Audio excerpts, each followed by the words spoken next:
घोटाला एक ऐसा घोटाला जो पूरे मध्य प्रदेश की 1148 पंचायतों में हुआ, और इसमें हुआ ये कि फर्जी कर अधिरोपित होना बताया जाकर 14वें वित्त आयोग की जो परफॉर्मेंस ग्रांट थी, उस परफॉर्मेंस ग्रांट की राशि का जो लाभ है 1148 पंचायतों को सीधे ही एकल खाते में दे दिया गया। उसमें से रीवा और मऊगंज क्षेत्र की भी जो पंचायतें थी, उसमें से 38 पंचायतें गगरेव जनपद की थी। इन गगरेव जनपद की 38 पंचायतों में जो मास्टरमाइंड थे इस पूरी राज का बंदरबाट करने के लिए, जो राजेश सोनी सहायक ग्रेड 3 थे, साथ में नागेंद्र सिंह इसके शिवशक्ति कंपनी एक थी कंस्ट्रक्शन मटेरियल सप्लायर, उसका प्रोप्राइटर, और प्रतिभा सिंह एक जो रोजगार सहायक थी मढ़ी कला के आसपास की जो पंचायत है। इसमें हुआ ये कि 470/2020 एक FIR दर्ज हुई मनगामा थाने में, और FIR में फिर इनको आरोपी बनाया गया। 7 महीने राजेश सोनी इसमें जेल में भी रहे। अब इसमें एक नया मोड़ आ गया है। जब से राजेश शुक्ला जो APO थे, यहाँ पे धारा 4092 का मामला देख रहे थे, इसमें आपके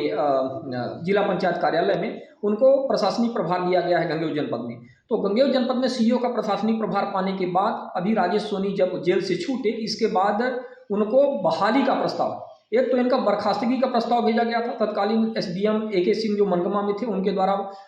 बर्खास्तगी का प्रस्ताव भेजा गया, और फिर बाद में वही AK सिंह के द्वारा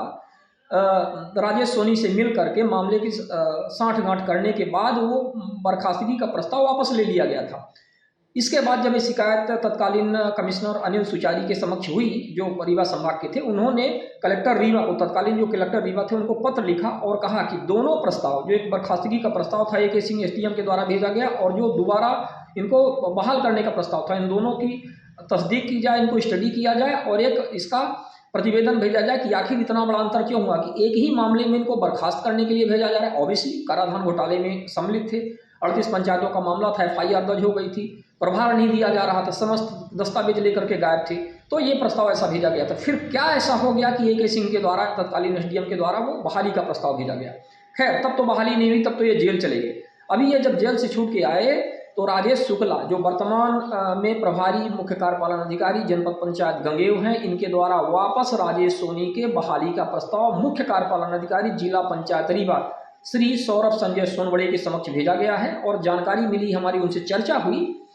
जो इसमें संजय पांडे एडवोकेट अधिवक्ता हैं, और हम भी गए थे, तो उनसे चर्चा हुई। उन्होंने कहा कि ये प्रस्ताव उन्होंने वापस कर दिया है, और हमने CO साहब के समक्ष पूरे मामले को रखा है। हमने कहा है कि इनकी बर्खास्तगी किया जाना चाहिए, ये सामान्य सभा गंगेव जनपद की सामान्य सभा के माध्यम से किया जाना था, ऐसा इसमें उल्लेख है नियमावली में, तो ये किया जाए और इनको बहाल ना किया जाए। ये तो अच्छा हुआ, गनीमत हुई कि सही समय पर इसकी आवाज़ उठा गई, वरना भ्रष्टाचारियों को संरक्षण देने वाले लोग, आप देख सकते हैं कि किस तरह से एक FIR दर्ज, जिसका मामला प्रिवेंशन ऑफ करप्शन कोर्ट में चल रहा है, जिनके ऊपर इतने मामले दर्ज हैं ऑलरेडी, जिनकी जो अभी तक प्रभार नहीं दिए, उनको बहाली की गुंजाइश यहाँ पे देखी जा रही है। और ऐसे CO प्रभारी राजेश शुक्ला जैसे व्यक्ति जो गंगेव जनपद में पदस्थ हैं, आखिर किस आधार पर उन्होंने ये बहाली का प्रस्ताव भेजा, ये अपने आप में ही प्रश्न का विषय है।